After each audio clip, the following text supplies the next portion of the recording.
wadih adalah lafaz yang jelas maknanya.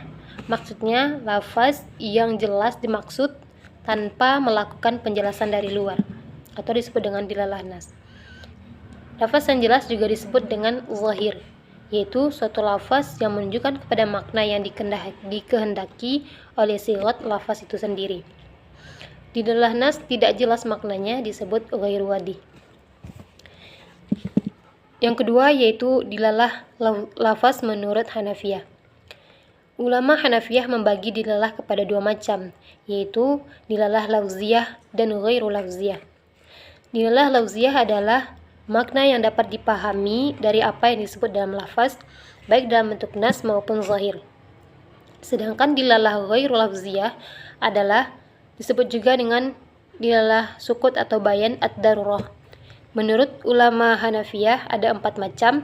Yang pertama, kelaziman dari menyebutkan sesuatu untuk menetapkan hukum terhadap yang tidak disebutkan.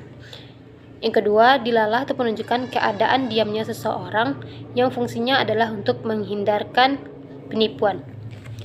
Yang ketiga, menganggap diamnya seseorang untuk menghindarkan menerima penjelasan, memberi penjelasan.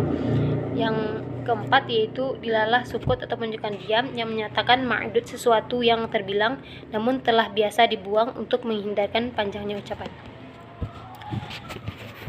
Poin yang ketiga yaitu dilalah dalam pandangan ulama Syafi'iyah.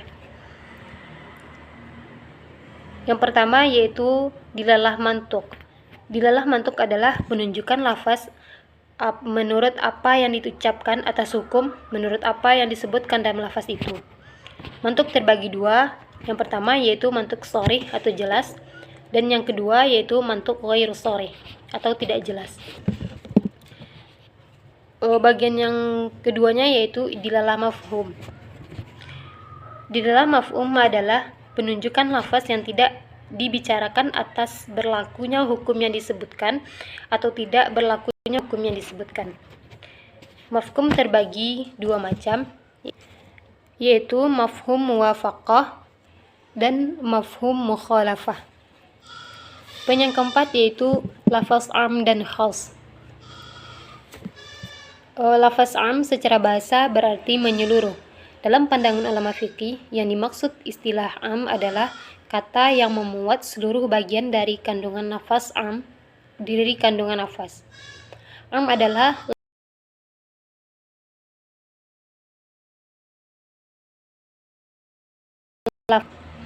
yang dikandung wadahnya tanpa kecuali, disebut juga dengan lafaz umum. Selanjutnya itu khas. Khas adalah lafaz yang dibuat untuk menunjukkan satu satuan tertentu berupa orang atau satu jenis seperti laki-laki atau beberapa satuan dan macam-macam. Lafaz khas adalah lafaz yang tidak digunakan atau mengikut sertakan banyak satuannya.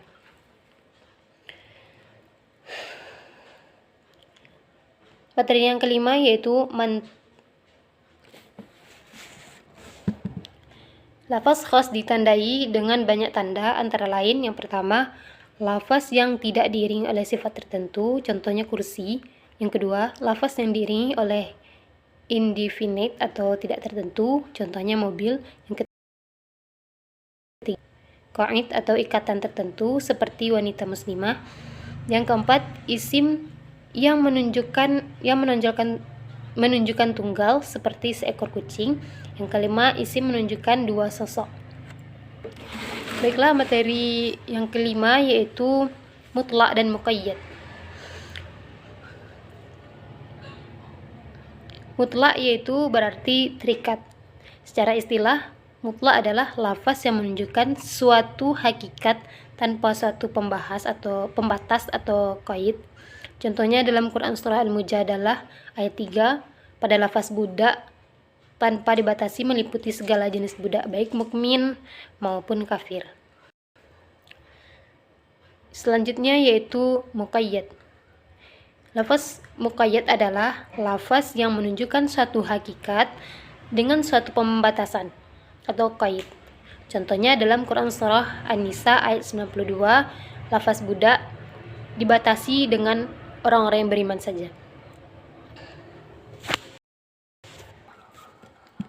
Poin selanjutnya yaitu amar dan nahi. Amar adalah tuntutan untuk melaksanakan suatu perintah atau disebut juga dengan kalimat perintah. Ulama berbeda pendapat dalam hal penggunaan kata amar selain untuk ucapan tertentu. Yang pertama, kebanyakan ulama berpendapat bahwa penggunaan kata amar selain untuk arti ucapan tertentu adalah secara majazi dan bukan untuk penggunaan sebenarnya atau tidak hakiki. Yang kedua, Abu Husain al-Basri tidak sependapat dengan pendapat ulama tersebut. Ia mengatakan bahwa kata amar itu mustarak atau penggunaan artinya hakiki, berganda antara sesuatu dan sifat. Ia sependapat dengan kebanyakan ulama dalam hal amar itu bukan hakiki untuk arti perbuatan ditinjau dari amar berarti sesuatu.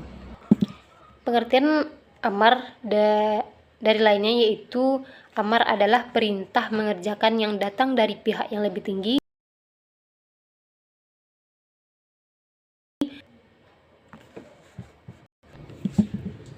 Selanjutnya yaitu nahi. Nahi adalah perintah atau tuntunan meninggalkan suatu larangan atau kalimat larangan. Jumhur ulama berpendapat bahwa amar itu menurut hakikat asalnya adalah untuk wajib.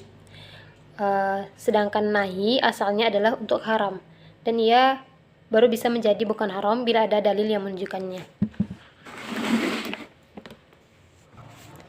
Materi selanjutnya yaitu lafaz hakiki dan majazi. Lafaz hakiki adalah kalimat yang pada umumnya digunakan dalam arti yang ditetapkan oleh pengguna bahasa dan yang terlintas pertama kali dalam benak jika kata tersebut terucapkan. 3 hakikat bagi makna lafaz hakiki. Yang pertama yaitu hakikat lughawiyah atau pengertian kebahasaan, yakni makna lafaz yang sejak semula ditetapkan oleh pengguna bahasa.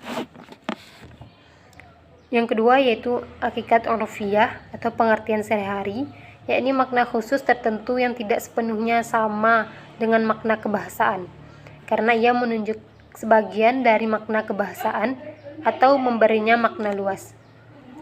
Yang ketiga, hakikat syari'iyah, yaitu makna yang digunakan oleh bahasa syariat atau agama, seperti halnya kata sholat, zakat, dan lain-lain.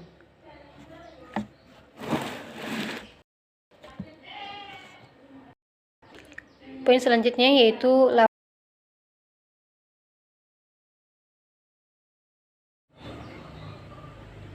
materi selanjutnya yaitu takwil.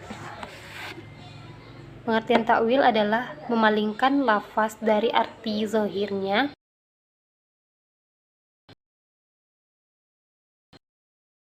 zahir lafaz dari pemakaian asalnya kepada sesuatu yang diperlakukan oleh dalil.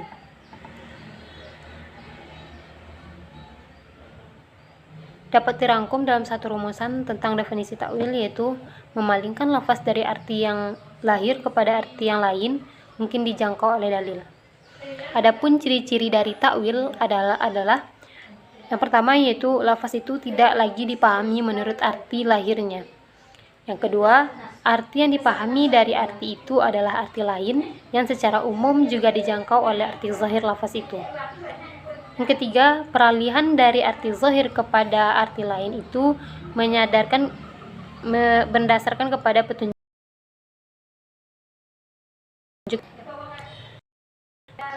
B.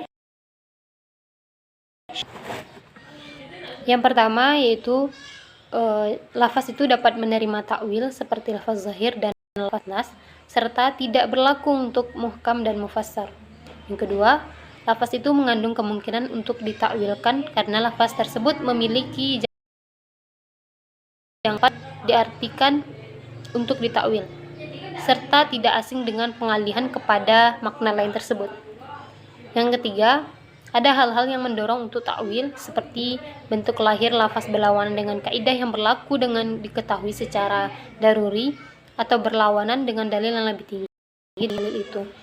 Yang kedua, nas itu menyalahi dalil yang lebih kuat dilalahnya.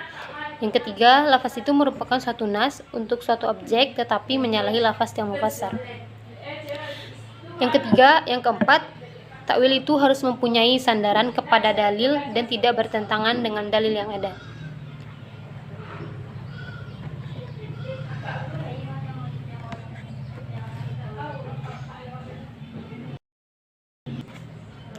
Adapun macam-macam takwil, yang pertama, takwil Al-Quran atau hadis ulama salaf. Dalam beberapa kasus berbeda yang mewajibkan mendahulukan dalil yang rajih.